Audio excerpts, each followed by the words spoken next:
¿qué tal amigos de La Chismosa Podcast? Bienvenidos a un episodio más de su programa favorito. Hoy me acompaña una mujer que vino desde el centro del país para platicarnos de su vida, de su historia, de todo lo que ella ha construido a lo largo de todo este tiempo en favor de los derechos humanos. Me acompaña la reconocida activista Kenia Cuevas. ¿Cómo te encuentras? Muy bien, muy contenta de estar aquí, pues en Yucatán, ¿no? Con esta agenda robusta, pero con mucha satisfacción, ¿no? Mucha satisfacción por todo el trato, el amor, ¿no? La aceptación que ha tenido la gente. Claro, sí, ya me di cuenta de tu agenda que has tenido a lo largo de todos estos días, desde que llegaste, estás chambeando, visitando y la verdad me da muchísimo gusto, qué bueno. Sí, la agenda es pues muy amplia, ¿no? La verdad es que hay mucho que hacer y la verdad es que, pero ha habido mucha satisfacción. El día de ayer tuvimos una gran experiencia, ¿no? Una gran experiencia dentro de esta agenda, el cual pues estuvimos en la secundaria y pues el contacto con los niños, ¿no? El ver cómo les ayuda esta historia a reflexionar, a ver estas problemáticas sociales, inclusive a concientizarse, pues la verdad es muy satisfactorio, ¿no? Y sobre todo lo que mencionas es muy cierto, o sea, yo fui testigo de cómo los niños se te acercaron, ¿no? O sea, de cómo los niños te pedían autógrafos, te pedían fotos, querían a esa Kenia cercana y lo cumpliste, lo lograste, te felicito. Sí, totalmente. Fíjate que yo, pues ya estando en la firma, ¿no? En la multitud, yo no me percaté que estaban entrevistando a los jóvenes, Sí, ¿no? sí. El mensaje que dan, la verdad, es muy poderoso, ¿no? Es abrir un mundo, ¿no? Y una realidad que muchas veces en las escuelas no se puede hablar. Y si una persona, y niña, joven, se quiere expresar o vive, ¿no? Una identidad encerrada en un cuerpo con el que no se identifica, pues no podría ventilarlo. Entonces creo que el que yo llegara a estos espacios les da la oportunidad, ¿no? De si alguien se quiere expresar, se puede expresar como él quiera. Es correcto. ¿Y qué onda, Kenia? ¿Cómo te ha tratado en Cacalche? Muy bien, la verdad, mucho amor, mucho cariño. La verdad me he sentido muy arropada. Es muy ¿Has hermoso, la comido comida verdad. yucateca? Mucha, de verdad es que ha sido deliciosa, pero sobre todo la calidad de la gente. Okay. La verdad es que tienen una calidad muy hermosa, ¿no? Muy ecuánime, muy respetuosa, pero sobre todo amorosa, ¿no? Y eso, pues, no se paga con nada, amigo. No, Con para nada, nada. ¿no? Más No, y que la gente corresponder de la misma forma. de Cacalchen, desde que anunciaron, obviamente, tu llegada y todo, pues ahí empezó, ¿no? Obviamente, a preguntarse los que no conocían de ti, quién es Kenia. Ya luego que subiste el video sabían que eras un activista y todo. Y la gente ahí contenta contigo. Sí, la verdad que sí, y hoy vamos a tener otra experiencia muy bonita, entonces pues hay que disfrutar el día a día, hay que convivir, hacer comunidad y bueno, creo que solamente así podemos avanzar a una mejor sociedad. Pues vamos a ahorita iniciar ya con las preguntas, que tenemos muchas preguntas, porque pues yo la verdad he escuchado tu conferencia, también te he seguido a través de los podcasts que has grabado y conozco parte de tu vida. Pero hay mucha gente que hoy día tal vez no conoce a profundidad quién es Kenia Cuevas. ¿Quién es Kenia Cuevas? Bueno, pues Kenia Cuevas actualmente es una activista, defensora de derechos humanos, una mujer sobreviviente, tenaz, una mujer que ha tenido que soportar muchas violencias para construirse y para que hoy pudiera entender qué era el sentido de la vida. Y bueno, pues yo soy una mujer transexual que desgraciadamente a mí sí me tocó vivir, como a muchas otras mujeres, la violencia sistemática, histórica que hemos demandado las personas de la Claro. diversidad, ¿no? Pues yo desde mi infancia empecé a experimentar la violencia, ¿no? La violencia que en ese círculo familiar que debería de protegerme, cuidarme, guiarme, pues no me brindó, ¿no? No lo hizo. No lo hizo. Yo desde muy temprana edad, déjame decirte, desde que tengo uso de razón, siempre me di cuenta y siempre supe que yo era una niña. Okay. Pero también desde que tengo uso de razón, siempre supe que en esta sociedad eso no era correcto. Y entonces esto fue generando una disforia de género, ¿no? Una confusión, Claro. ¿no? Yo no se me sentía cómoda, pero tampoco podía expresarlo ni decirlo porque pues a esa edad era muy confuso, ¿no? Sin embargo, pues esta disforia que se generaba en mi cabecita, ¿no? Pues también iba complementada con la violencia, ¿no? Con la violencia que inicia, ¿no? En este espacio donde vives, donde está tu familia, tus hermanos. Fíjate que desde que yo era muy pequeña, mis hermanos generaban violencia física y verbal Hacia ti. hacia mí. Yo no me daba cuenta cuál era mi forma de caminar o mi forma de hablar. Yo sentía que lo hacía totalmente normal. Pero mis hermanos, ellos veían algo distinto que les generaba incomodidad. Y entonces generaban golpes, violencia, me decían, camine bien, ¿no? Y me daban la patada, ¿no? Hable bien y me daban el bofetadón. Pero yo a esa edad no comprendía qué era hablar o caminar bien. Sin embargo, pues fui creciendo los primeros años de esta forma. Mi madre pues vivió siempre en su sueño americano, mi padre tenía otra familia y por ello fui creciendo bajo la tutela de mi abuelita materna, que fue la mujer que nos crió a mis hermanos y a mí. Yo soy la menor de 7 hermanos, ¿no? Okay. La más chiquita. Entonces, pues mi abuelita ya era grande, ¿no? Ella ya era una señora adulta. A veces se metía entre las peleas entre hermanos, las discusiones, pero pues no siempre estaba, ¿no? Y esta violencia se traducía todos los días. Hasta que cumplo 9 años, mi abuelita pierde la vida y me quedo bajo, pues ya la tutela de mis hermanos, que ya generaban violencias, ¿no? Físicas, verbales, psicológicas, ¿no? Estas actitudes que generaban por mi forma de caminar, de hablar. Claro. Y entonces, pues ya mis hermanos no me daban ni siquiera ya de comer. Y entonces me acuerdo que me fui a buscar a un amigo de mi abuelita, que yo crecí en el barrio de Tepito, entonces mi abuelita... Tepiteña. Tepiteña, de corazón. Y pues mi abuelita tenía varios amigos, ¿no? Pues de la vida. Y uno de sus amigos tenía un local donde se hacían estuches de lentes. Y me acuerdo que me acerqué pues a él y yo le dije, oye, tengo hambre, ¿no? O sea, tú te acercas con un amigo de tu abuela que ya no está. Claro. Y le dije, oye, tengo hambre, mis hermanos no me dan de comer, desde que murió mi abuelita, he padecido esto, me golpean, no me atienden, no están. Y este señor, pues preocupado, sorprendido, me dijo, oye, pues yo no puedo hacer mucho más que, o sea, que apoyarte, pues ayúdame a hacer el aseo, ¿no? Claro, para que claro. te ganes algo y tú me puedas, pues, apoyar con eso y yo te pago un sueldo, ¿no? Y entonces así es como yo empecé a trabajar a los 9 años. Pero cuando mis hermanos se enteran que yo ya estaba trabajando, un día me esperaron, me dijeron, quien trabaja en esta casa paga un gasto. Y me quitaron mi dinero. Entonces me acuerdo que con todas estas violencias y con lo que ya había pasado en ese momento, me enojé mucho y me fui. Me fui caminando hacia la Alameda de la Ciudad de México. Yo vivía en Tepito, la Alameda es muy cerca. Y en la Alameda pues era el único lugar, porque yo ubicaba más, porque mi abuelita nos llevaba a tomar la foto de Reyes Magos, ¿no? Cada año, ¿no? Entonces me acuerdo que caminé hacia ese lugar y llegué enfrente del Hotel Regis, donde me senté en unas escaleritas. Y en ese momento, pues uno no sabe qué va a hacer con su vida. Yo estaba, pues, con el dolor de la pérdida de mi abuela, no sabía qué iba a hacer, estaba enojada porque me habían quitado mi dinero. Claro. Y entonces estaba sentada y cuando estaba atardeciendo, ya estaba oscureciendo, me acuerdo que llegó una chica. Yo a esa edad nunca había visto ni convivido con ninguna mujer trans. O sea, yo, Kenia, nunca había conocido a la comunidad, ni a los gays, ni a nadie. Claro, porque estabas en tu etapa de la niñez, donde tal vez tus pensamientos eran otros y todo no absolutamente diferente, ¿no? No, tal vez no dimensionabas todavía que si quién es gay, bisexual, transexual. Pues yo no tenía nada de conocimiento, claro. Yo no tenía la apertura de saber nada, ¿no? Entonces, yo me acuerdo que cuando yo vi a esa mujer, dije, wow, claro que yo puedo ser una niña, ¿no? Claro que yo sí me puedo ver, ¿no? Y realizar como lo que yo siento. Ese momento me deconstruí. Fue el momento en el que yo ya entendí otro mundo, ¿no? Un mundo que pasaba en mi cabecita, pero que yo sabía que estaba mal. Pero al verlas dije, claro que sí se puede.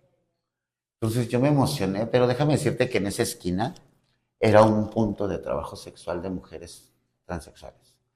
Y ese lugar, pues, habían muchas chicas que llegaban en la noche, pero también en ese entonces, en los 80, ya ves que hubo una ola de niños en situación de calle, pues empezaron a nombrarles los niños rata. Niños en situación de calle que consumían sustancias y vivían en las coladeras de la Alameda, y no les decía niños rata por vivir en las coladeras, sino porque las ratas eran las mascotas de estos niños. En las coladeras les daban de comer, las trataban como una mascota.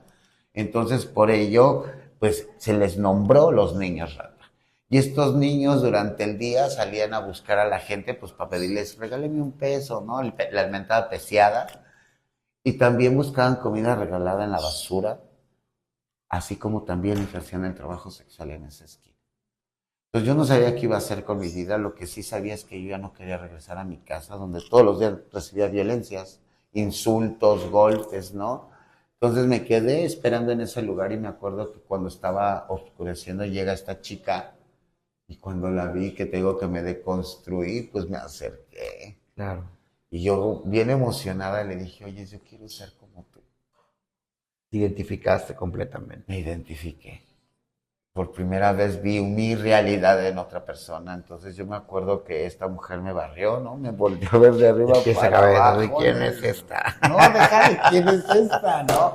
Sorprendida, pues imagínate el escenario que era una niña de 9 años, ¿no?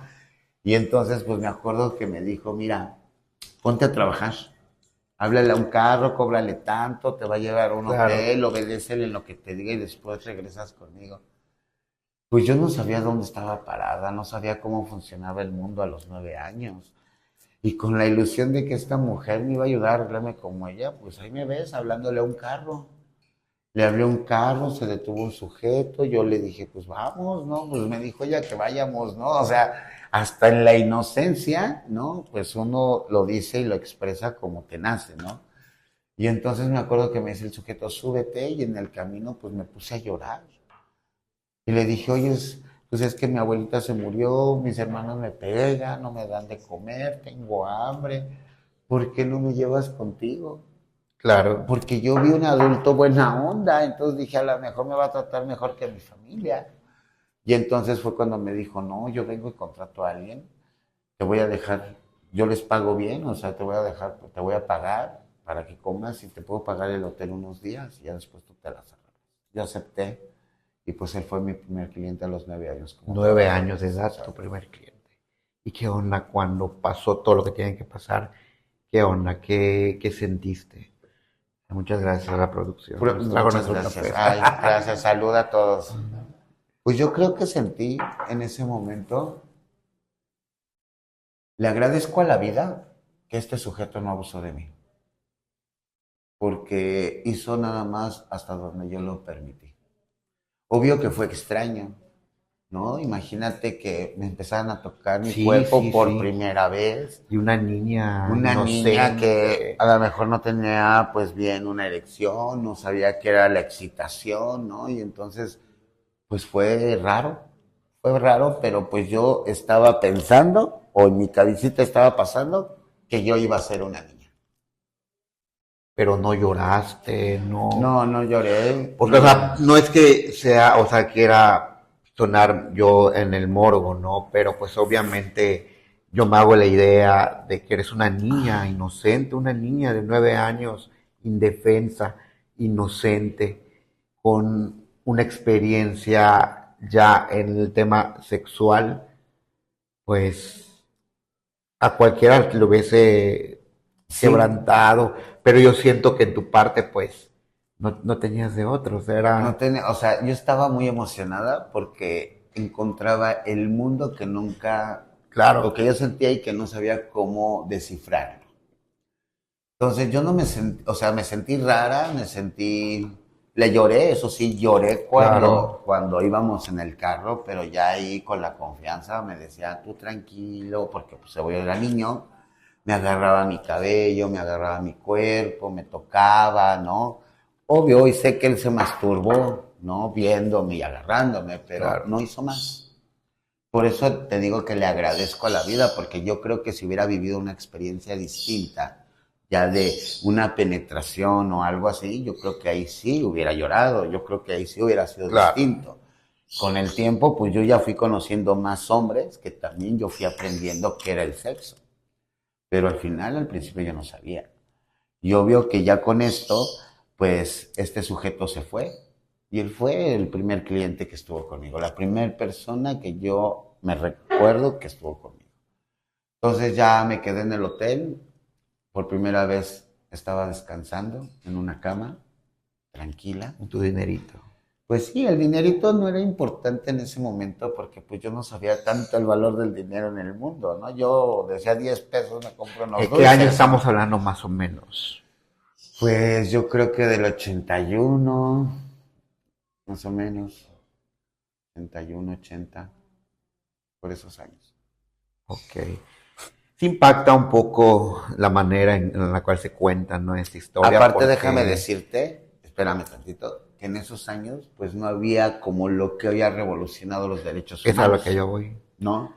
En esos años no existía la Comisión de Derechos Humanos, ¿no? Y las autoridades no tenían programas para darle atención a los niños.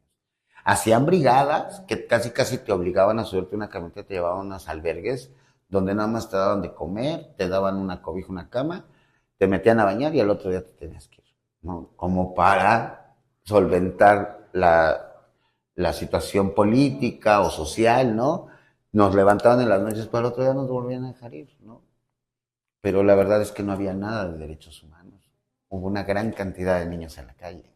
Era una realidad mexicana. Ok. Sobre todo en esos tiempos, ¿no? Estamos hablando de los 80s. Todavía se vivía una transformación diferente a la que se vive ahorita en la actualidad, que ya hay muchos programas, como tú dices, leyes, sobre todo, que defienden a los niños y todo, pero en esa época había también ese libertinaje, tal vez, ¿no? Tal vez de poder hacer y deshacer, porque no estaba regulado nada al 100%. No, ni regulado, pero no creo que haya sido libertinaje. Yo creo que lo que era una necesidad que hemos tenido las personas de la diversidad y que no nos quedaba de otra, porque la sociedad no aceptaba la transición, no aceptaba a las personas trans ni a las personas de la comunidad. Y entonces tú rompías con todos los estereotipos y entonces te arrojaba la sociedad a lo peor. No te daba servicios, no te respetaba, te arrestaban, porque en México el vivirse trans en esos años era acreedor a una falta administrativa. A nosotras nos arrestaba el Estado porque transitábamos en la vía pública con nuestra expresión femenina. Nosotras no podíamos caminar en la calle porque la policía nos llevaba al Torito. A la Ciudad de México, cuando cometes una falta administrativa, te llevan al Torito, que es las personas que toman en la vía pública, que orinan en la calle. En este caso, las trabajadoras sexuales trans también éramos arrojadas al Torito. Y entonces en el Torito, cuando tú llegabas, por ser trans, te cortaban el pelo, Okay. te ponían chapopote en los glúteos, y después con tus prendas, ¿no? Íntimas, con las que tú te identificas y con las que trabajabas y con las que te vestías, pues te sacaban a la calle a barrer, porque era la forma de ridiculizarnos. Wow. Y eso era para que entendiéramos que lo que estábamos haciendo era mal en la sociedad. Y la sociedad nos estaba reprimiendo, porque ese era claro el mensaje. Y tú no podías hacer nada. Claro. Y luego salías 36 horas después. Imagínate, una mujer trans que todavía puede, algunas producir testosterona, otras ya están hormonizadas, pero obvio, el crecimiento del vello. El vello. ¿No? Imagínate que algunas usábamos pelucas y pues con tu peluca ya toda tiesa, ¿no? Porque con los días ese pelo se enreda, ¿no? Imagínate que sales a las 2 de la tarde con ligueros, tacones de plataforma, la peluca toda chisga, ¿no? Y todavía barba y bigote crecido, ¿no? Sin maquillaje, sin dinero. Y llegabas a tu hotel, donde ya debías 3 días y la administración no te dejaba pasar.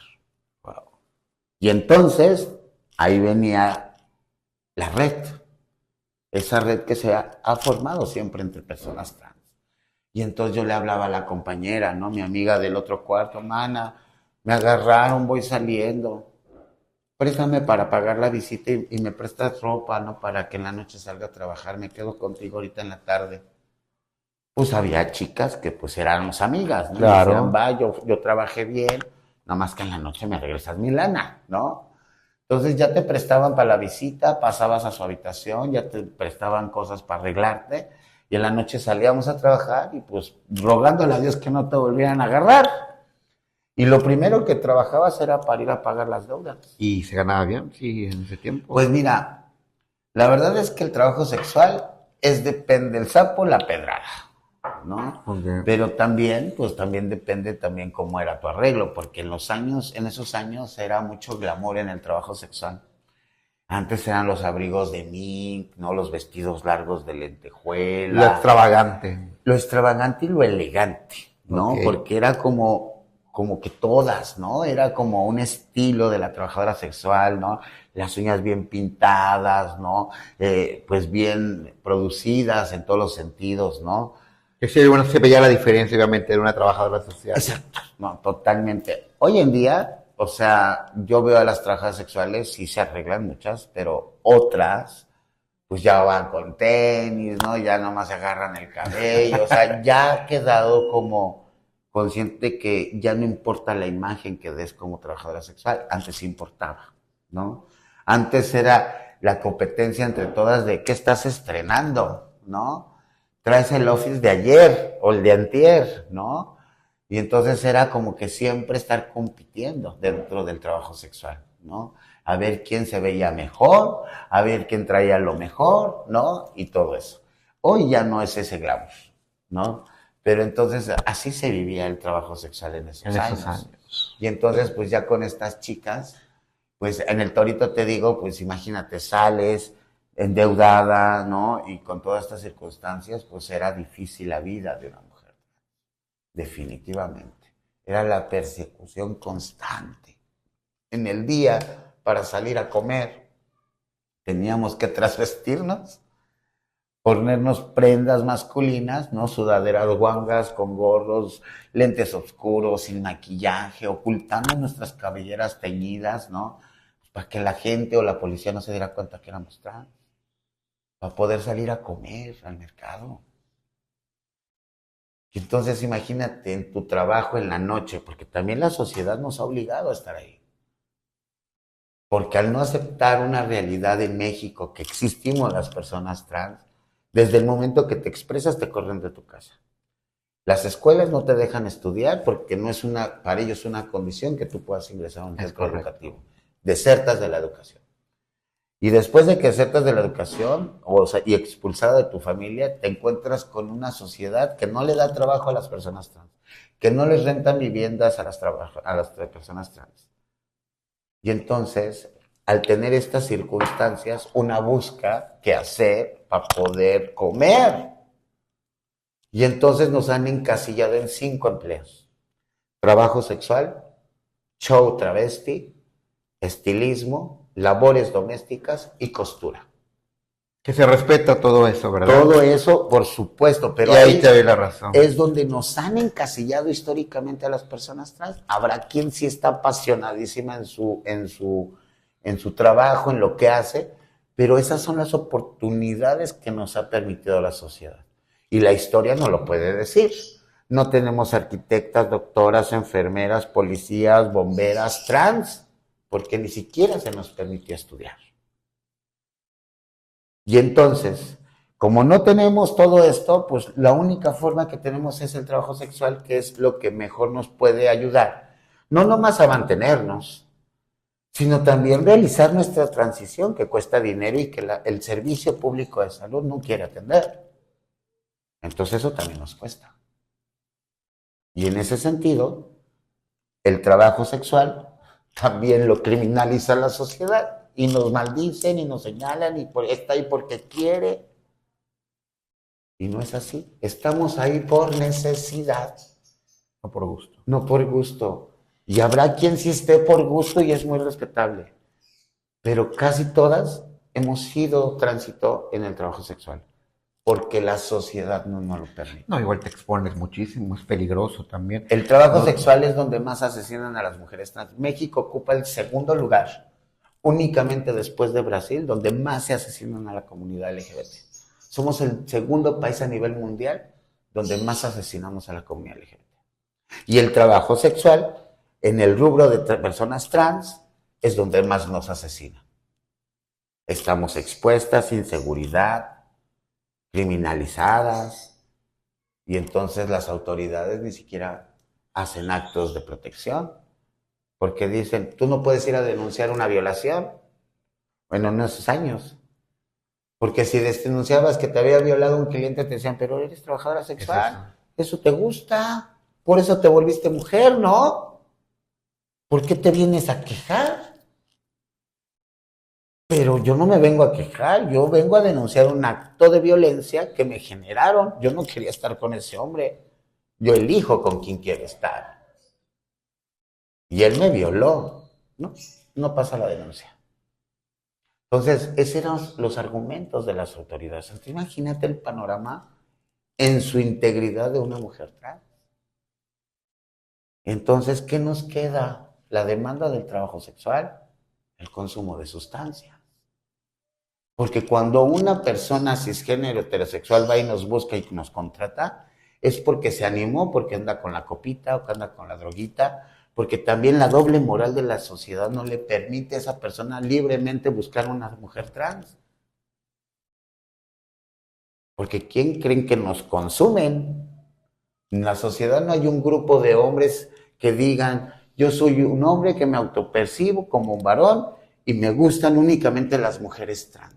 Eso no existe. Pero entonces va todos los hombres heterosexuales, casados, profesionales, ingenieros, abogados, policías, ¿no? Arquitectos, enfermeros, y ellos son los que nos buscan en la noche. Ellos son los que nos meten a los hoteles. Ellos son los que quieren estar con nosotras. Pero esa es la doble moral de la sociedad, porque si en la sociedad, en las escuelas se diera esta información, y si una persona decide que no le gustan las mujeres y si le gustan las mujeres trans, se puede expresar y entonces va a buscar esta relación sentimental, erótica, no sexual con una mujer trans y socialmente podría ser libre. Pero no, como lo obligaron a construirse en un género que no le correspondía, pues se casó, tuvo hijos, fingir tener una heterosexualidad y en la noche o cuando salen de su trabajo o los domingos que mandan a la esposa con su suegra, es cuando nos van a buscar. Es cuando pasan y nos dicen cuánto cobras. Súbete, chiquita. Impresionante. Y sobre todo, Kenia, te escucho y te siento con mucha valentía, ¿no? Ese empoderamiento que te da. Eres un referente, obviamente, completo, ¿no? De las mujeres, en ese caso trans y todo. Pero siempre has tenido esa fortaleza Pues yo creo que sí, o ¿no? Yo creo que sí, la misma parte de sobrevivencia es lo que me ha generado tener este carácter, porque me he enfrentado a muchas violencias, ¿no? Y hoy yo ya sé que no me debo dejar de nadie y que yo no tengo que cumplir con estereotipos ni con lineamientos sociales para quedar bien con los demás. Ahora yo soy auténtica y donde me pare soy Kenia Cuevas, tal y como me conoces, claro. con quien esté, a donde esté. Si la gente tiene problemas conmigo, pues que se retire, por favor. Yo no tengo problemas con la gente. Claro. Y sobre todo porque, o sea, te lo pregunto porque te he seguido en varios podcasts y todo. Siempre es la misma Kenia, fuerte, Claro. no, empoderada. Y no, Pero no, también- no dudo que no tengas sentimientos, ¿no? Ah, no, total. Claro, Soy muy humanos. noble. Soy muy noble. Pero, soy muy hogareña. pero me gusta Soy- esa Kenia que no se quebranta. Y fíjate que soy bien hogareña, soy bien noble. O sea, yo estando en casa soy de las que se pone a hacer los chilaquiles en la mañana y pone el café de olla. Y Muy se ama pone a de hacer los- casa. Sí, y que me ponga a doblar la ropa y que me ponga a atender. O sea, de verdad soy muy, muy hogareña. Okay. Yo estoy en mi casa y soy la señora de la casa, o sea, literal, acá con los chinos y las chanclas, o sea, de verdad, y me gusta. Pero también en mi parte dura, donde me ha tocado ser fuerte para poder avanzar y no caerme, pues tengo que ser de otra forma, ¿no? Claro. ya en mi lugar seguro, pues soy esa niña, ¿no? Esa mujer que le gusta su hogar, su casa. Tengo mis perrijos, ¿no? Los consiento, juego con ellos, ¿no? Voy, vengo, y entonces... Es una vida normal, común y Normal, corriente. totalmente. Pero qué bueno, me da gusto, o sea, te hago este comentario, porque te repito, o sea, yo te he visto en los podcasts y siempre esa pequeña fuerte, sobre todo cuando cuentas los temas que ahorita vamos a abordar, ya temas más fuertes de la ola y todo. Yo digo, lo cuenta con tanta fortaleza que, Dios mío, o sea, yo contar algo así, caigo en llanto, ¿no? Pero pues obviamente Bueno, que la también he experiencia. trabajado mucho conmigo misma. Déjame decirte que si esto yo te lo estuviera contando hace algunos años, no te lo hubiera podido ni contar. Yo tuve que perdonar para liberarme, para sacar todo ese odio, ese coraje, ese resentimiento que sentía mi corazón.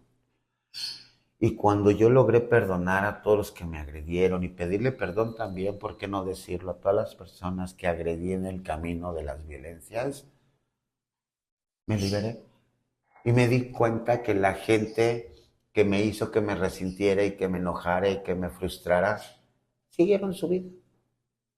Y yo gracias a ese frustramiento y a ese coraje y a ese resentimiento, no avancé.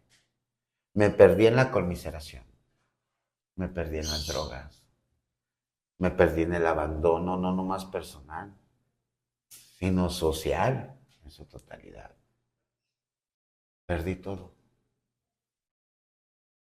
Absolutamente todo. Recapitulando, Kenia, obviamente por ahí leímos, escuché también que desde temprana edad, obviamente, llegó una enfermedad a tu vida, una enfermedad que marca completamente toda tu vida, el VIH. ¿Cómo tomas esa noticia? Bueno, pues para empezar, ¿cómo llegué a esa noticia? ¿No? O sea, yo cuando llegué al hotel y me arreglaron estas chicas, me acuerdo que me iban a comprar mis cosas, me arreglan y después de un rato me dicen, no, ahorita venimos por ti. Y entonces yo estaba pues en la habitación emocionada, pues imagínate, ya me habían arreglado, maquillado, me habían puesto mi peluca, me agarraba con tanta emoción, ¿no?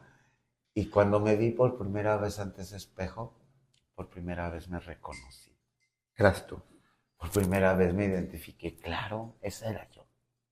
Y es la misma que hasta el día de hoy ves aquí enfrente.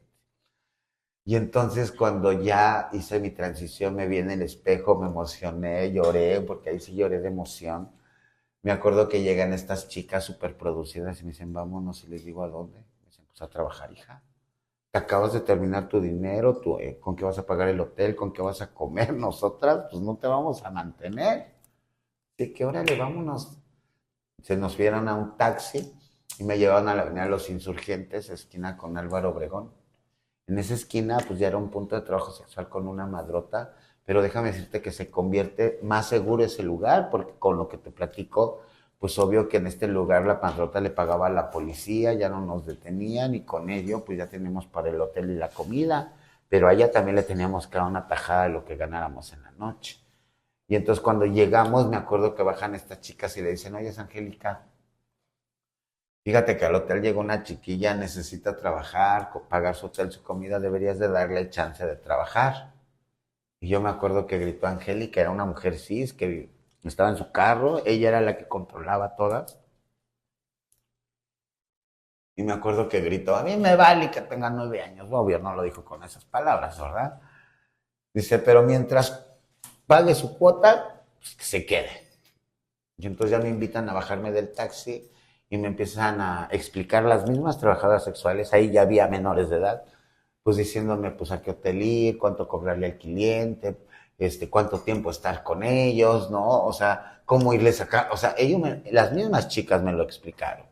Y entonces empecé a trabajar y a subir y bajar de los carros, obvio fui atractiva para el consumo del trabajo sexual, una niña de 9 años en uno de los puntos más importantes del trabajo sexual en los años 80.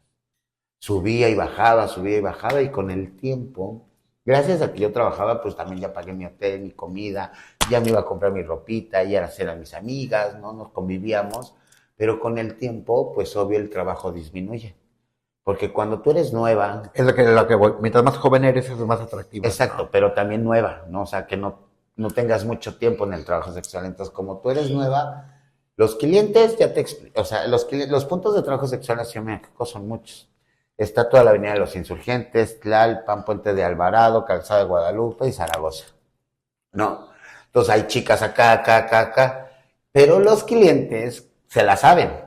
Y entonces el cliente pasa por Tlalpan, por Insurgentes, Puente de Alvarado, recorre.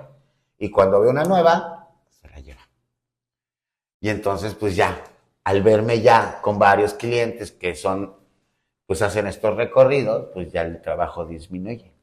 Ya no era tan fácil, ¿no? Yo trabajaba 2, 3 clientes en la noche, pagaba mis cosas y todo, y llegó el momento en el que llegué a trabajar uno y a la mitad del precio porque no traía más.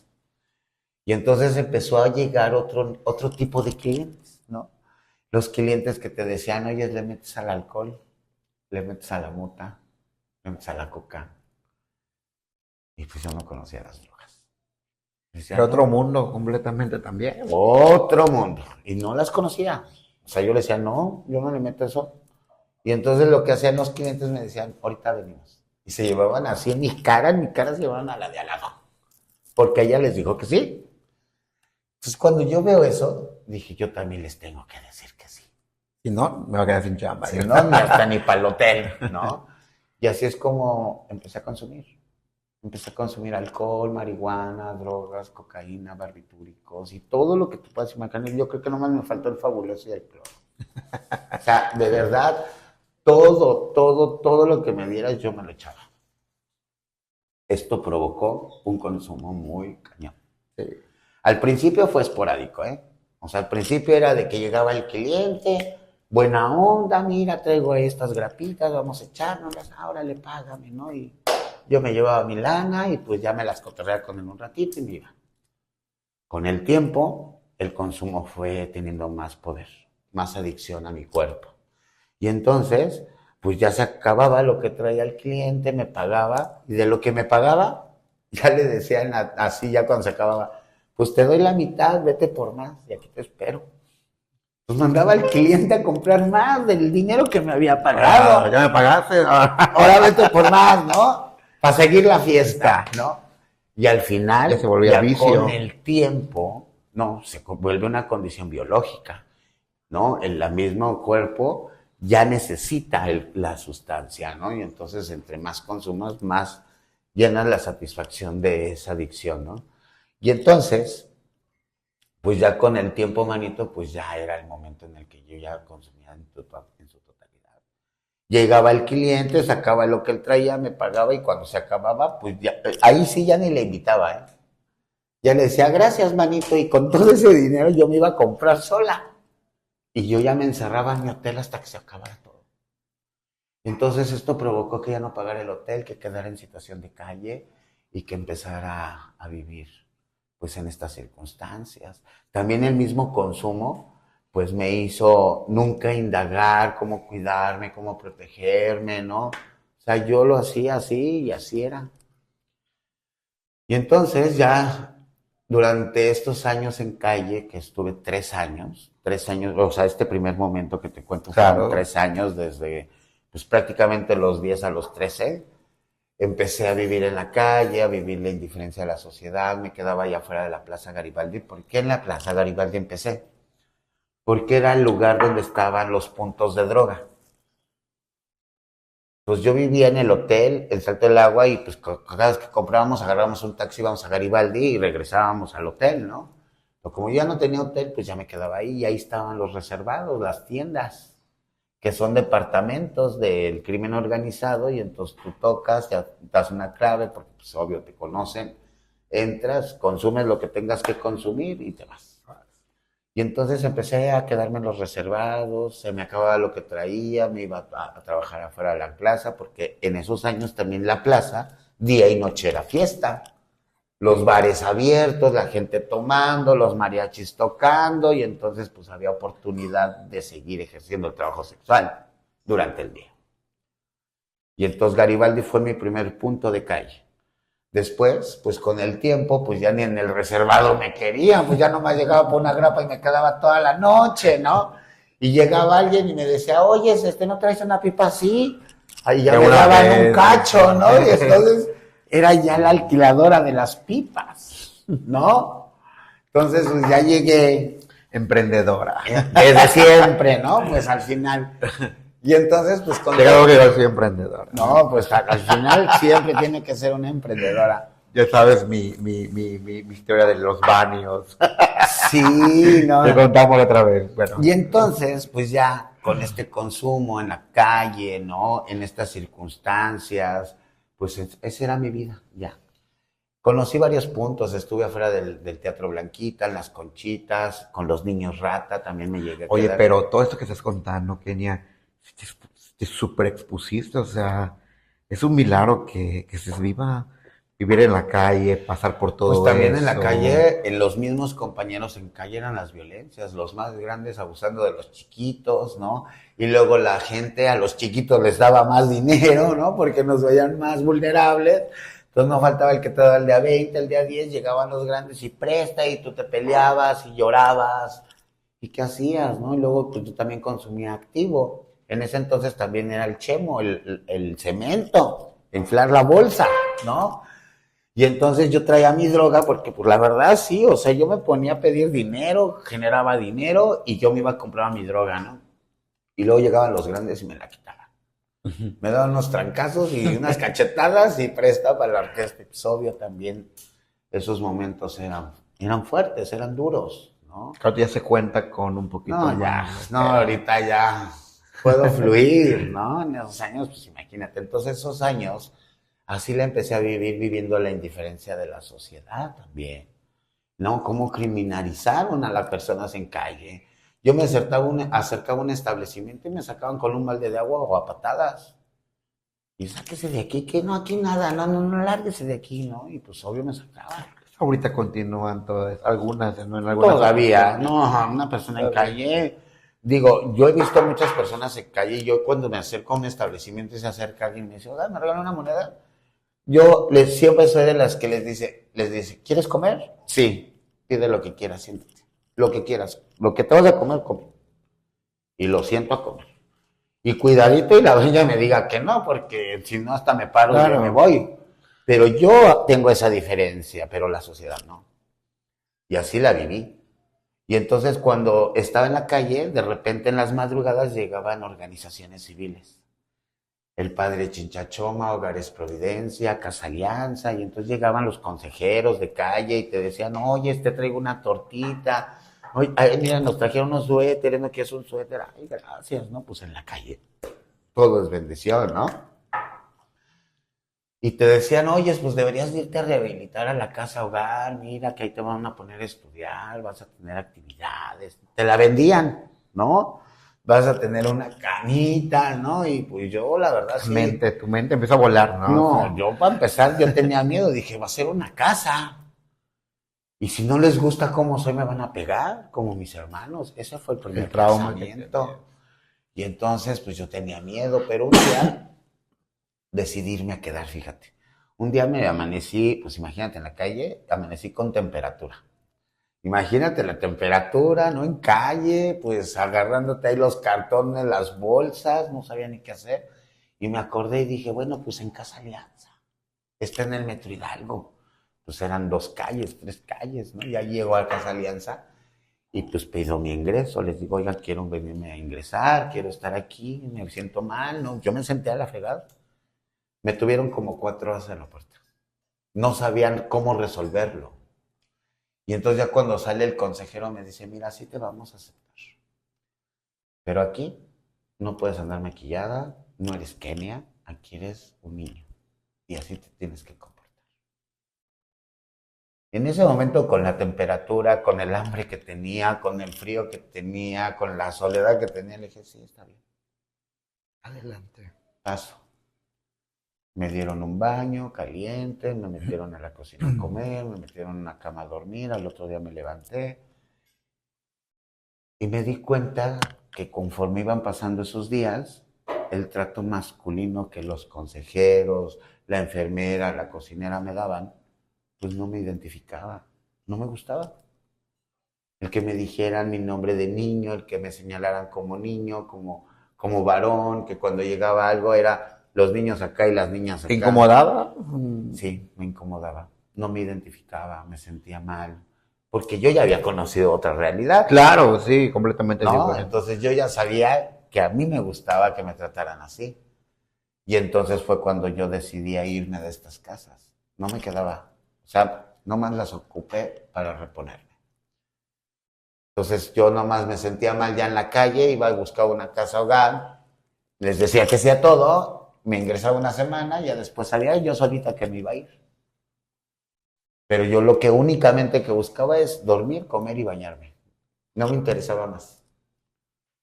Y entonces con el tiempo, cuando cumplo 13 años, que te digo esos 3 años es el primer momento, cuando cumplo 13 años es cuando en ese momento un día me levanté, me acuerdo que me levanté ahí en la Plaza Garibaldi, estaba acostada ahí en el kiosco, ya no está ese kiosco, ya remodelaron creo que en el 2010 la plaza, y me acuerdo que me levanté y vi a mi alrededor y vi como esa rutina de todos los días, ¿no? ¿Qué voy a hacer?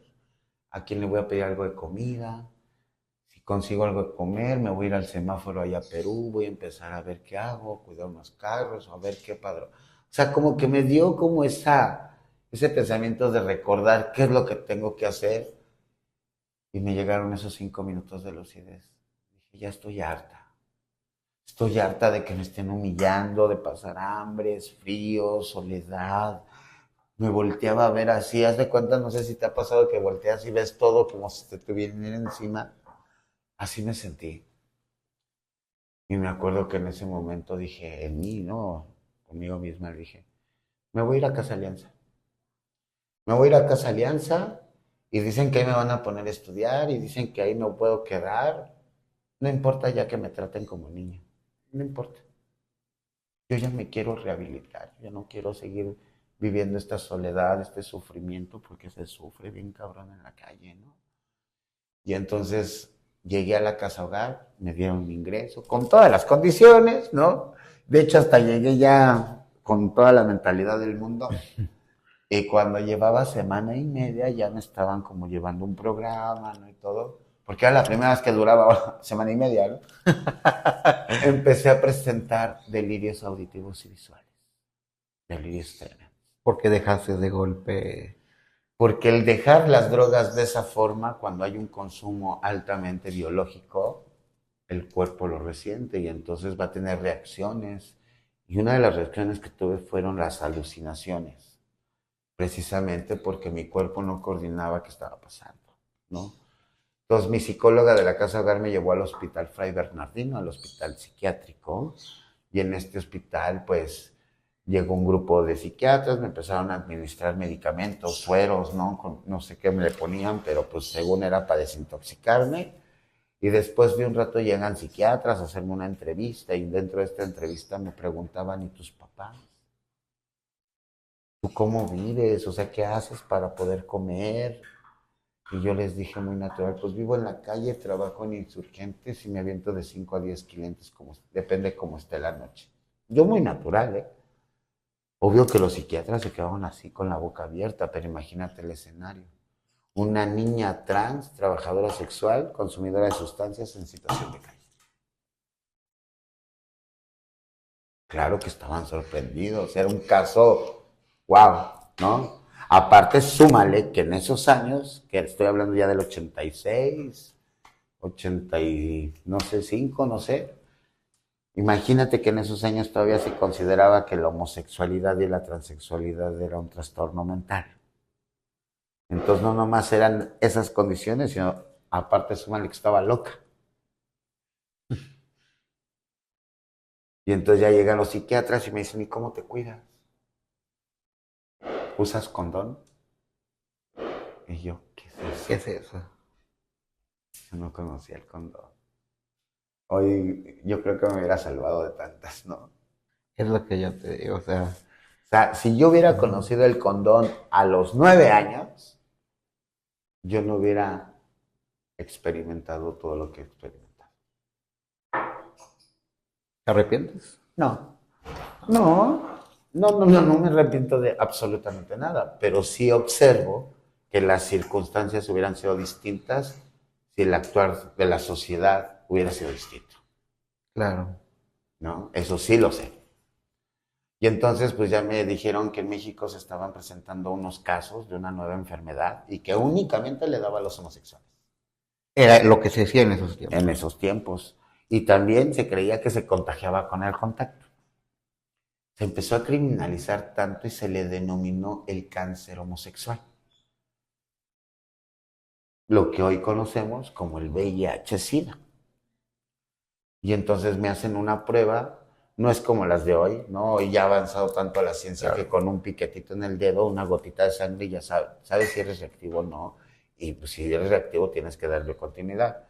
Pero en esos años eran varios tubos de sangre, los mandaban a laboratorios especializados y después de 6 meses llegaban tus resultados. Los mismos meses que me quedé hospitalizada en el Fray Bernardino, ¿no? Experimentando y conviviendo con otras personas con alucinaciones y con otras condiciones de trastornos.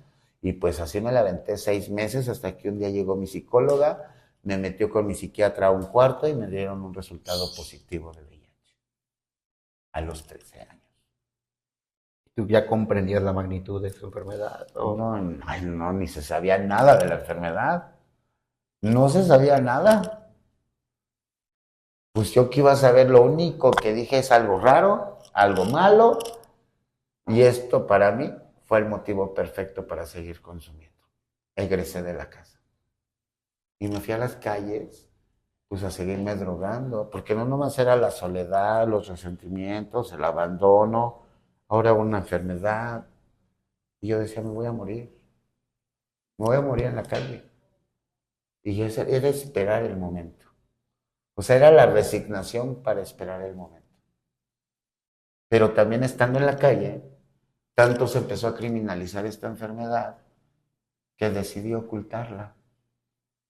No le decía a la gente que yo vivía con esta enfermedad, porque si la gente se enteraba que yo vivía con VIH, inclusive el escuadrón de la muerte donde yo vivía, que era la calle, me corría. Sí, sí, sí, sí, sí. Pues yo tuve que ocultar el diagnóstico, vivir nada más con ese miedo yo. Pero imagínate todo el panorama. La calle, las drogas, el resentimiento, ¿no? La frustración, el enojo con la vida, con Dios, y ahora una enfermedad. Pues ya nada más era esperar el momento. Y así me la aventé hasta mis 28 años. Un momento que nunca llegó, ¿no? 28 años esperando mi muerte en la calle y nunca llegó. Wow, impresionante. Nunca llegó. Porque ya no ya te resignas. Ya no hay de otra. Y también la pérdida en las drogas. Luego yo me quedaba ahí afuera de... Me acuerdo que me quedaba ahí en la entrada de las coladeras de la Alameda. Era por en la esquinita donde está Juárez y Valderas. ¿Ves que hay como otra callecita Por el chiquita? metro, más o menos, el Ajá. metro. ¿Ves que hay otra callecita? Bueno, el hotel estaba donde hoy es la Plaza Solidaridad, que era el Hotel Regis. Y de este lado, donde está ya el comienzo real de la Alameda, en esa esquina estaban las entradas de la coladera. Y yo me acuerdo que ahí me sentaba, porque antes era como un espacio donde se veía la coladera y alrededor había una jardinera y los pasillos de la Alameda. Entonces yo me acuerdo que me sentaba ahí y siempre decía, ¿cuándo va a ser el día que me muera? ¿Cuándo esta enfermedad va a actuar? Y eran momentos de mucha soledad y de añoranza también, porque en esos momentos siempre la que se me venía a la mente era mi abuelita. A lo mejor también internamente era el deseo de estar con ella, ¿no? Puede ser. Y entonces, pues, así me la aventé hasta los 28 años, hasta que un día, pues, llegué a un quemadero, de esos departamentos de Garibaldi y de Tepito, pues, se llevan media calle, ¿no? Tepito y Garibaldi. Entonces, pues, ahí en esos fumaderos fue cuando llegué, estaba pidiendo mi droga, me acuerdo que había juntado 24 pesos en un semáforo, que me puse a limpiar parabrisas, porque en esos años valía un punto de cocaína 12 pesos. Y entonces yo me acuerdo que junté mis 2 puntos y yo me emocionaba, manito. yo llegaba gritando con euforia, ya huevo, ya la armé, ¿no? Quiero mi punto, ¿no? Y llegaba bien contenta, aunque me la fumaba y ya después ya no me callaba, ¿no? Pero ¿sabes por qué te emocionas siendo consumidora y conseguiste para un punto? Porque eso te ayuda a olvidar, aunque sea por unos minutos o por un tiempo, todo ese dolor y ese sufrimiento. La droga es la consecuencia de emociones, de resentimientos, de odios, de coraje que vive tu cuerpo, tu vida. Lo vas experimentando todo el tiempo y vas acumulando el sequito. Ya la droga es la salida, pero en realidad el problema es mucho más profundo y es personal. Wow.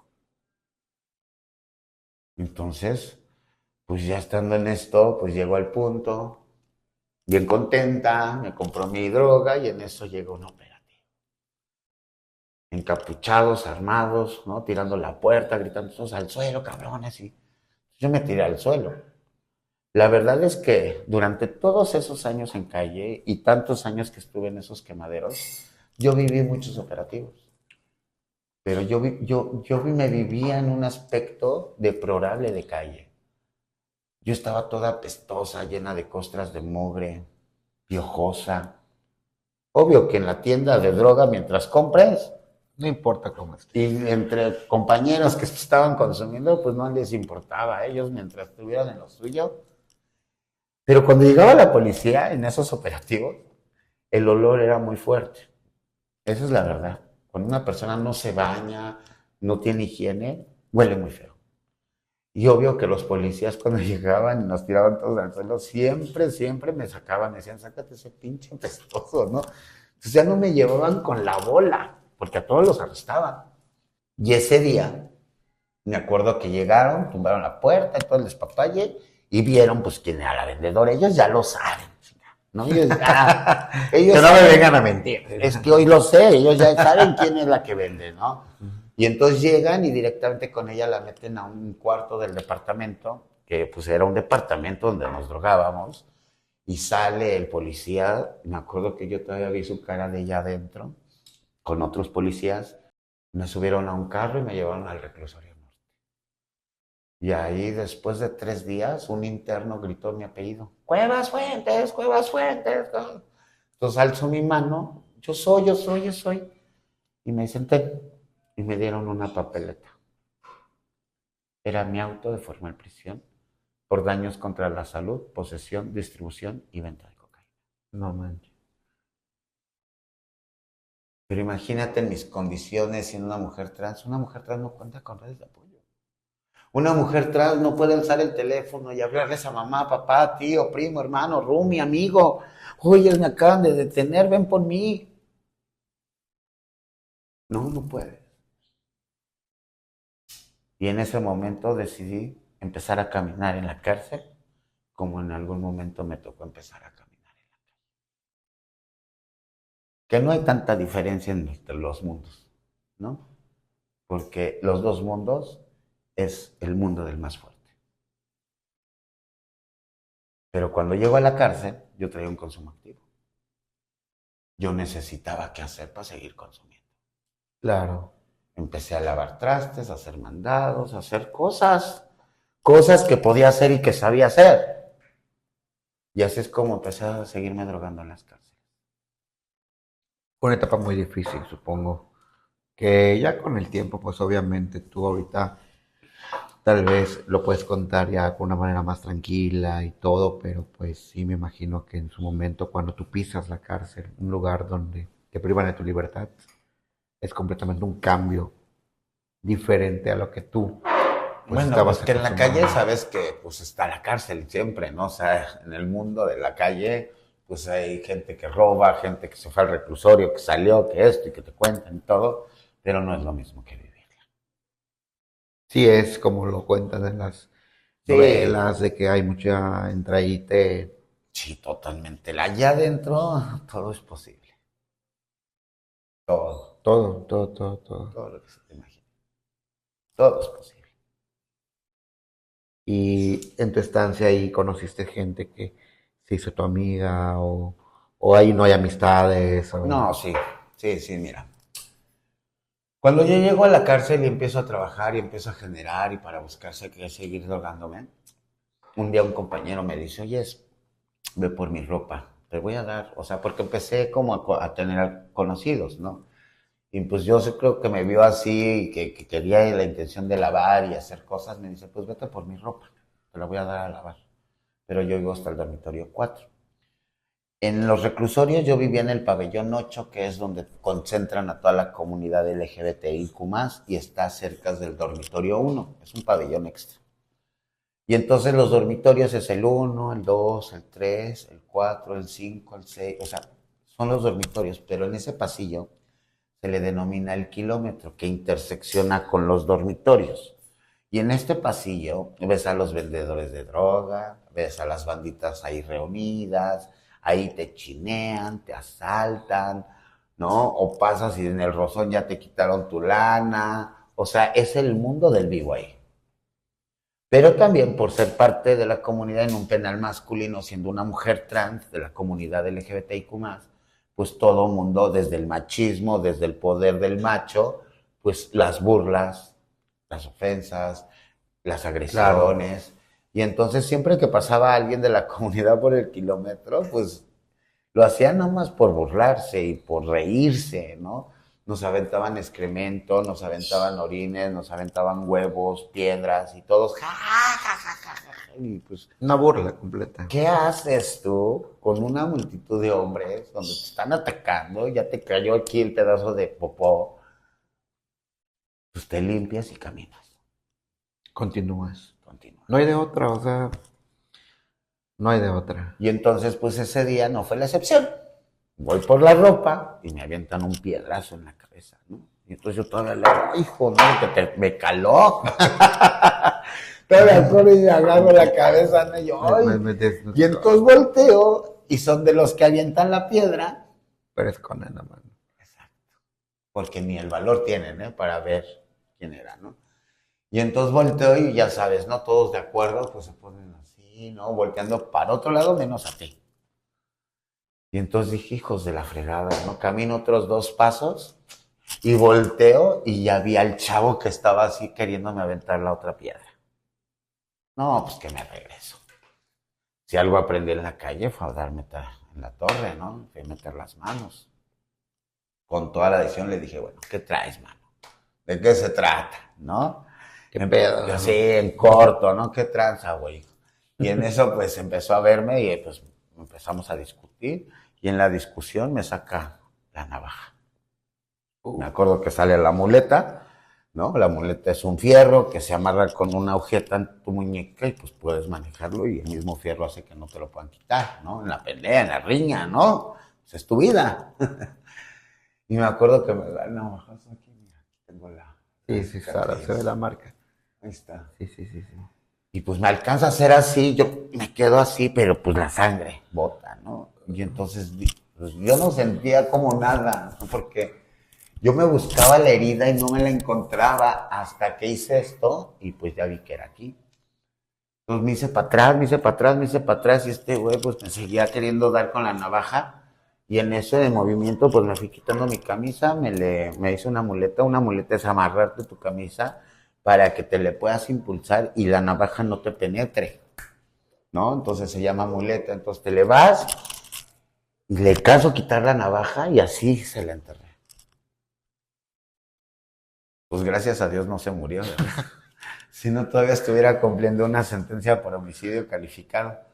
Pero sí se le salieron los intestinos. O sea, no, yo me acuerdo que agarraba así sus intestinos, porque así se lo llevaron al hospital, ¿no? Con los intestinos en la mano. Y entonces a mí me agarra el rondín, ¿no? Y me lleva para gobierno. Y entonces ahí fue donde me trasladan a la penitenciaría de Santa Marta, Catitla, por ser una presa de alta seguridad. Por haberme defendido de una persona violenta y haber ganado, ya era muy violenta y era de alta peligrosidad y tenía que estar en un penal donde la violencia se traduce a 50 veces más. No manches. Y te voy a decir por qué. En un reclusorio preventivo, pues hay gente que todavía no está ni sentenciada, entonces no se quiere meter ni en problemas con tal de que pueda salir de la cárcel. Claro. O son las sentencias mínimas entre 2, 3, 5 años, entonces saben que si se portan bien van a salir rápido. Pero en Santa Marta todo el panorama es distinto. En Santa Marta vemos las sentencias más altas del país, 200 años, 50 años, 90 años, 80 años de sentencias. Se vuelven matones a sueldo. Ya hasta tienen precio las cabezas, 200, 300 pesos. No manches, así de poco. ¿Por qué? Porque a una sentencia de esa cantidad le sumas un homicidio más, 30 años más. Esa persona está consciente que no va a salir de la cárcel. Sí. Entonces tiene que generar, o encuentran una manera de generar, con lo único que saben hacer que es matar. Y entonces el ambiente es más pesado.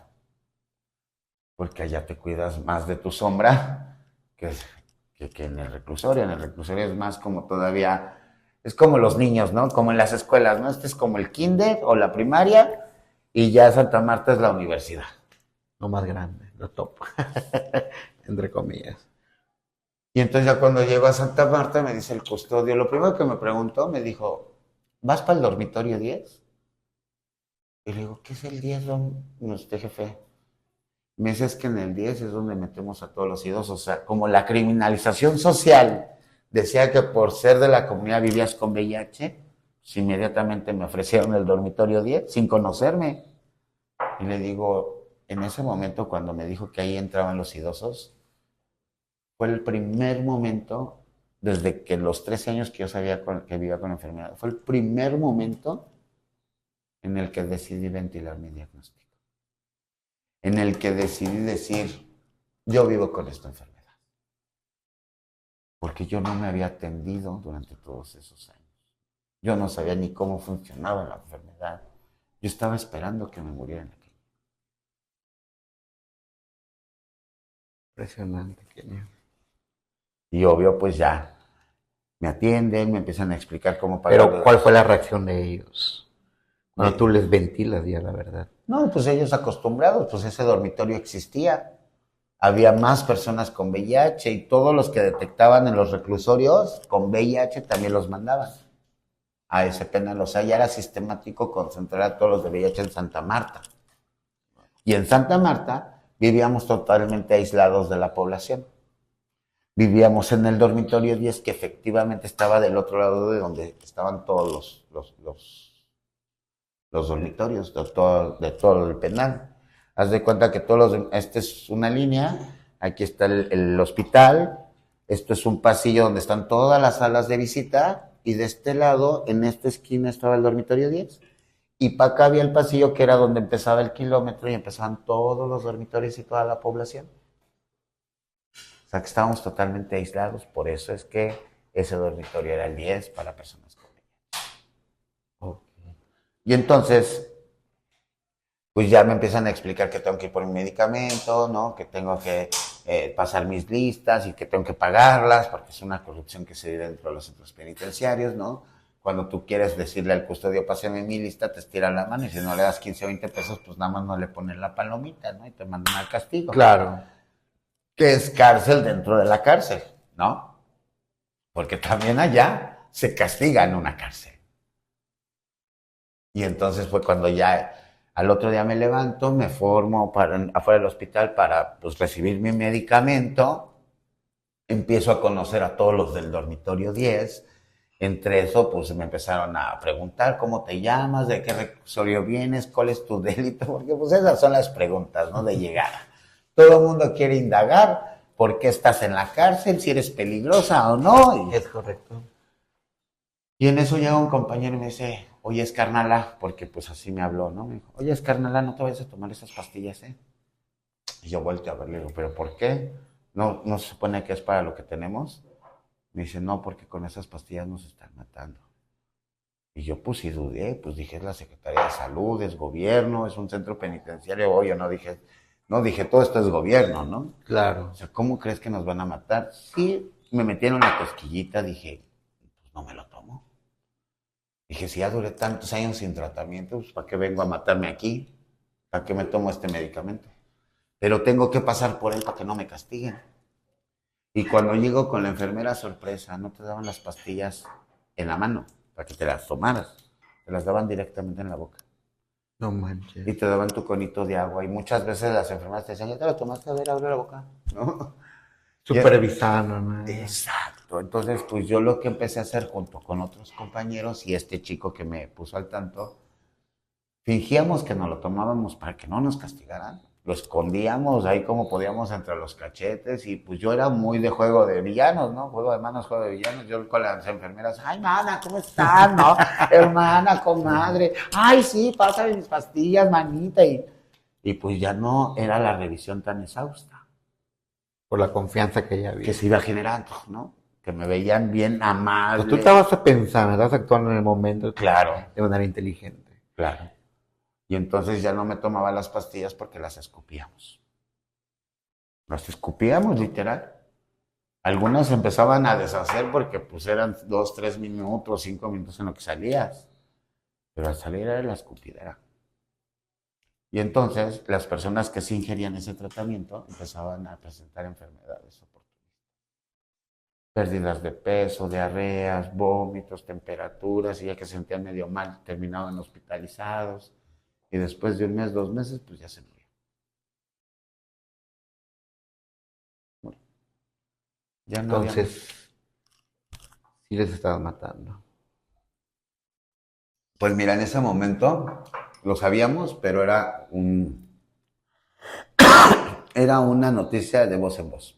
O sea, no era claro, no era claro. Igual puede ser que estaban realizando pruebas. ¿Eh? Pruebas puede ser. Pues ¿no? pensábamos que nuestra enfermedad era lo que provocaba la muerte, ¿no? Entonces también vivíamos muy ignorantes de la enfermedad porque tampoco teníamos una información clara. Y entonces, los primeros 5 años que yo estuve privada de la libertad, desde que llegué ese día que me dieron el medicamento hasta 5 años después, vimos transitar un chingo de bandas así. Llegaban, les daban el medicamento, se empezaban a enfermar, hospitalizadas y muerte. Imagínate que el dormitorio 24 nunca pasó de 24 personas. Diario había ingresos, eso sí. Diario había 1 o 2 ingresos, pero también diario había 1 o 2 muertitos. Guay. Será, ¿no? Así. Y entonces cuando cumplió 5 años, un día vi pasar al director en una comitiva que iba con los de seguridad y todo, y me acerco y le digo, oiga, direct, yo entiendo que ustedes tengan miedo de cuidar esta banda, de atenderla, pues yo vivo con la enfermedad, ¿por qué no me da chance y yo puedo entrar a echarles la mano? Es más, si quieren que lave ropa, lo que sea, yo puedo estar ayudándoles. Y se me quedó viendo y me dijo, no, no, ¿cómo crees? Si algo te llega a pasar en ese lugar, va a ser mi responsabilidad. Le insistí y ya lo convencí. Le dije, mire, yo le firmo una responsabilidad. Deme chance, yo quiero entrar. Y ya aceptó y dijo, va, te voy a dar el memorándum para que entres de lunes a viernes de 7 de la mañana a 7 de la noche. Y así es como empiezo con mi comisión dentro de la cárcel. Y entró pues a este pabellón. Fíjate, yo vi llegar a una chica trans llena de vida. Yo me acuerdo mucho de su rostro. Y la vi y dije, esta cuata no tiene VIH. No me haga A ver, pendeja. normal. No, sí. No, yo dije, no, Camilo, que no me haga pendeja, ¿no? Pero yo tampoco sabía nada del VIH, ¿no? Yo pensaba que al verla bien no tenía la enfermedad. Entonces ya voy y me acerco y le digo, oye, hermana, ¿sí estás segura que eres con VIH? Porque yo te veo re bien, hermana. Y se me queda viendo y me dice, mira, Kenia, yo me atendo en la clínica especializada Condesa, no en el exterior.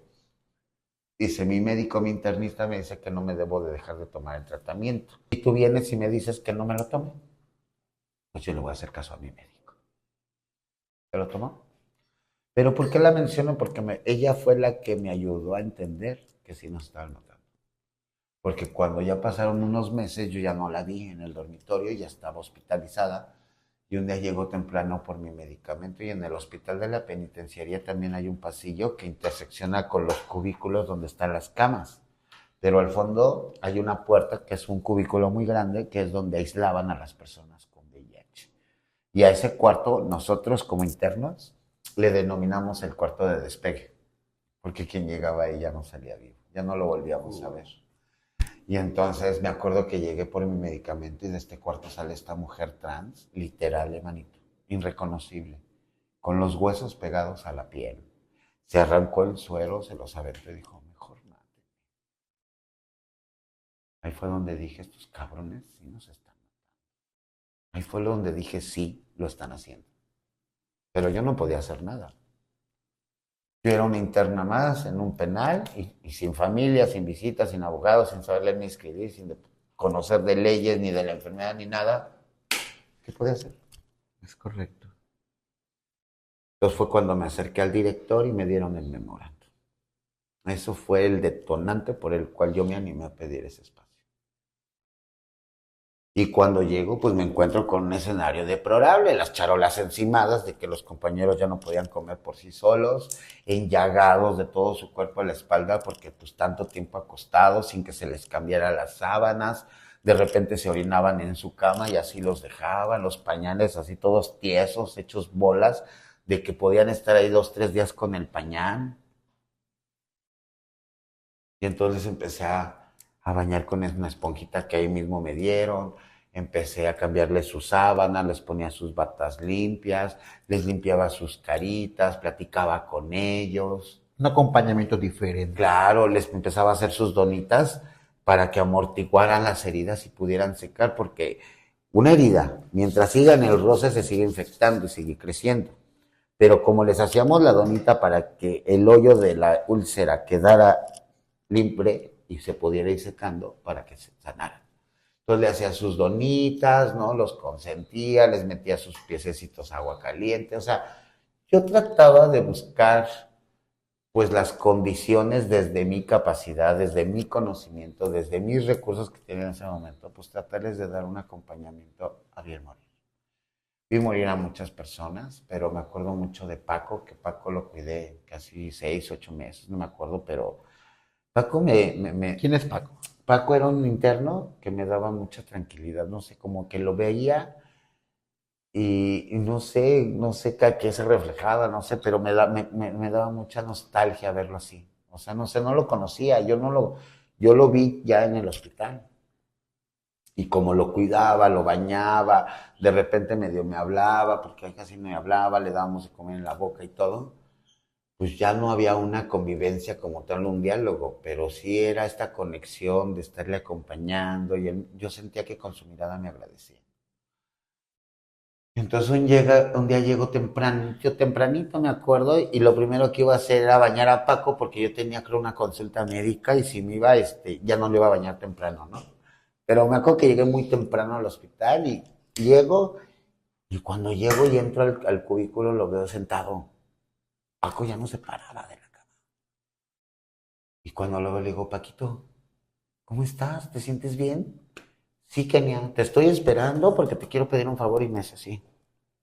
Pero ya ni siquiera hablaba, no se levantaba de la cama. Y estaba sentado con los brazos cruzados, hablándome en voz fuerte. Y le digo, ¿qué pasó, Paquito? Dime, ¿qué necesitas? Es que quiero pedirte, Kenia, que si, pero así como desesperado por decirme, si llega mi familia, les dices, por favor, que yo no estoy enojado con ellos.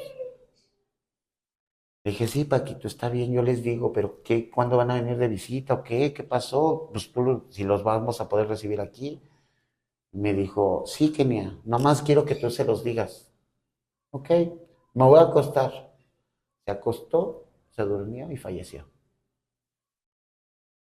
Así como esa chica trans se murió al otro día que se arrancó el suelo. Y así vi morir a más de 200 personas en esas circunstancias. Wow. ¿Qué más puede hacerle uno? Los acompañaba a bien morir. Y yo no me estaba dando cuenta de lo que estaba haciendo.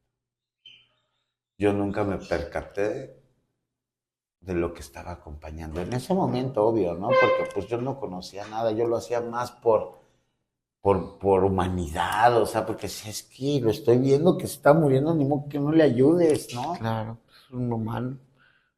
Y entonces, pues ya después de todo esto, durante 4 años continuos con esta comisión, pues vi morir a más de 200 personas.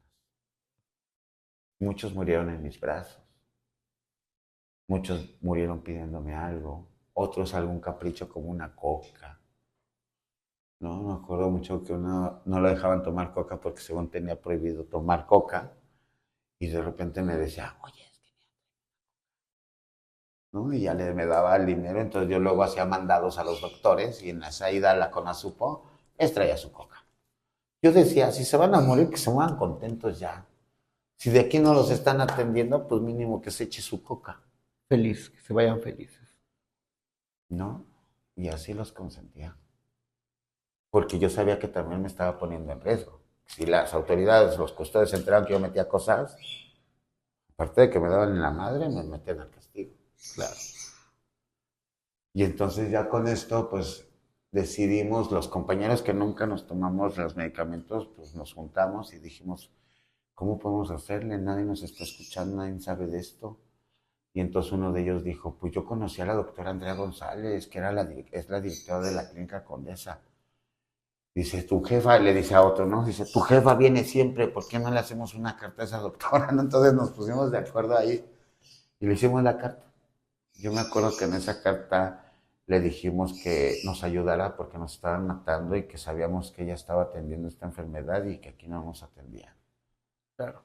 Ella, pues sí no podía llegar ¿no? Como directora del programa de VIH a querer supervisar los centros penitenciarios. Claro.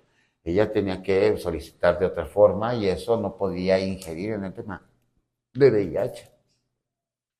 Entonces, estratégicamente le solicitó a la Comisión de Derechos Humanos y a la organización Letra S que se organizaran entre todos ellos e hicieron un proyecto para crear un documental dentro de la cárcel de cómo se vivían las personas con VIH. Llegaron las cámaras, nos empezaron a entrevistar, algunas de nosotras hablamos, dijimos el panorama tal y como era, aunque después nos castigaron y nos hicieron tanta jalada porque pues obvio habíamos hablado cosas que sucedían dentro de un penal y que se iban a exponer en otro espacio. Y entonces este documental sirve como una denuncia pública en las noticias y entonces las esferas... ya estabas haciendo activismo sin querer. Sin querer. Entonces, gracias a esa denuncia, se logra la jurisdicción de atención de los centros penitenciarios por parte de la Clínica Especializada Condesa. En el 2009 ya entraron médicos internistas, médicos generales, autoridades de salud, nos explicaban qué era el VIH, que nos exploraban, nos sacaban sangre, placas, ultrasonidos, nos hacían un expediente, algo que en tantísimos años no habíamos vivido. Y entonces ya cuando estos doctores nos decían, tómate este medicamento, es un medicamento antirretroviral, nos explicaban. Todo sí, y llegábamos a la estancia y ahí lo dejábamos y nunca nos lo tomábamos. Pues obvio, ellos empezaron a dar cuenta que no nos estábamos tomando el tratamiento. Y llegaron a hablar con nosotros y dijeron, pero ¿por qué no se lo están tomando si este es el medicamento, el bueno, el verdadero? ¿Tú crees que les íbamos a creer? Es que por todo lo que habían pasado, obviamente. ¿Tú crees que yo le iba a creer o con los compañeros le íbamos a creer que ese era el medicamento chido? Pues no. Estratégicamente la Condesa, y ahí les aplaudo y siempre les voy a reconocer, hicieron una estrategia. En primero, como objetivo, para que tuviéramos adherencia al tratamiento. Y la segunda es para disminuir la discriminación que se vivía por la etiqueta de VIH en un penal masculino. Porque no nomás era ya trans, trabajadora sexual, consumidora de sustancias, situación de calle, loca, y ahora con VIH.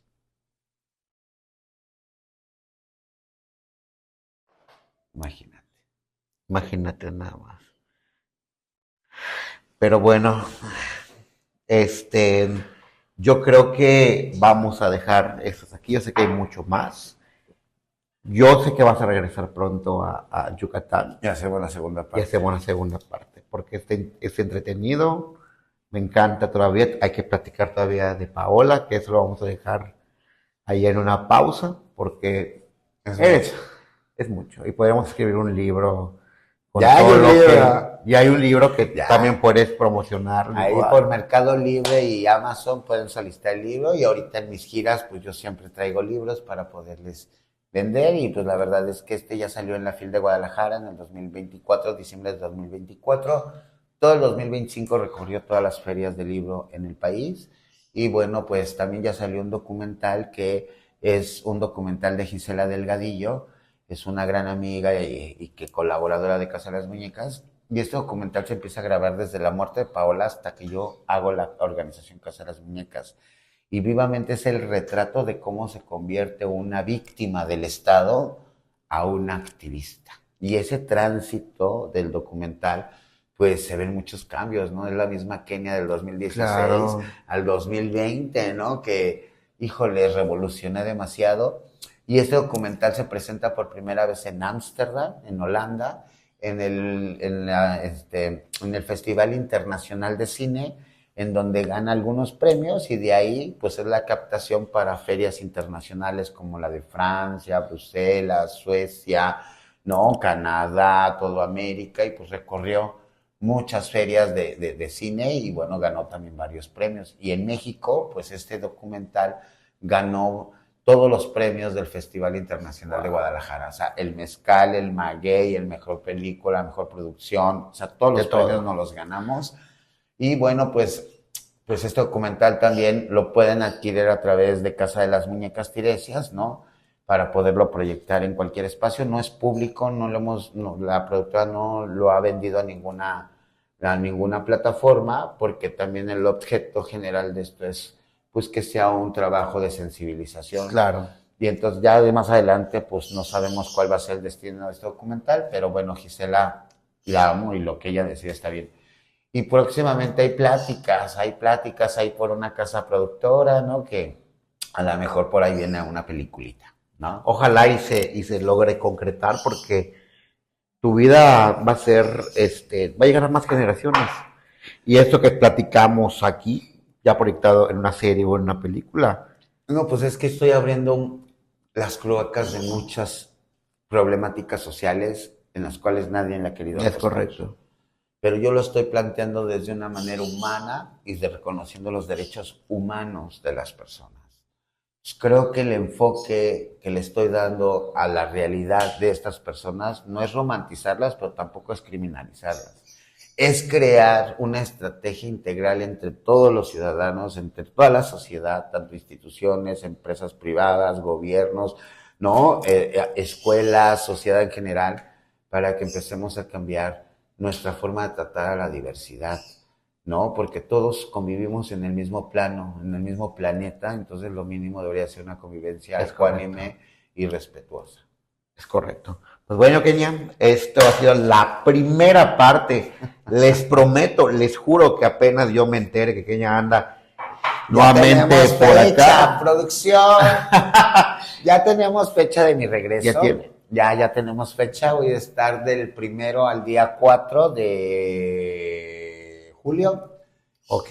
Voy a estar por acá y bueno, espero tener otra visitante. Si la tengo les aviso, pero en julio voy a estar por acá los primeros días de julio. No te preocupes, en julio, ya sea que te caigamos en algún lugar donde te encuentres cercano o yo te invite nuevamente a venir, pero de que hacemos la segunda parte, la vamos a hacer para que la gente también conozca, pues más allá de la vida de Kenia Cuevas, que si bien ya mucha gente te conoce más que a mí obviamente, Totalmente. pero realmente pues estos videos se quedan ahí guardados en el internet para que la gente también cuando pueda, y gente que no te conozca, pues pueda pues conocer más sobre lo que has hecho, lo que has logrado, porque eres una de las 100 mujeres más poderosas según Forbes. Y créeme que estamos de acuerdo, y si Forbes lo dice, es que es realmente cierto. Muchísimas gracias por estar acá, preciosa. Muchas gracias. Antes que terminemos,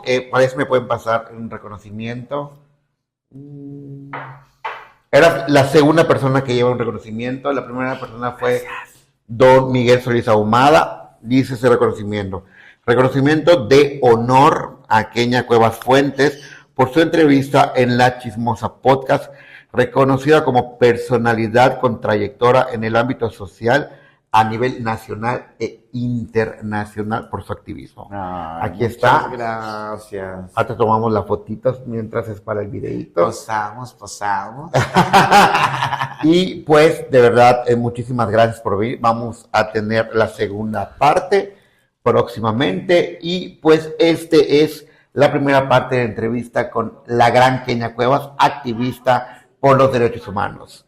Yo soy Gilbert, nos vemos hasta la próxima. Hasta luego.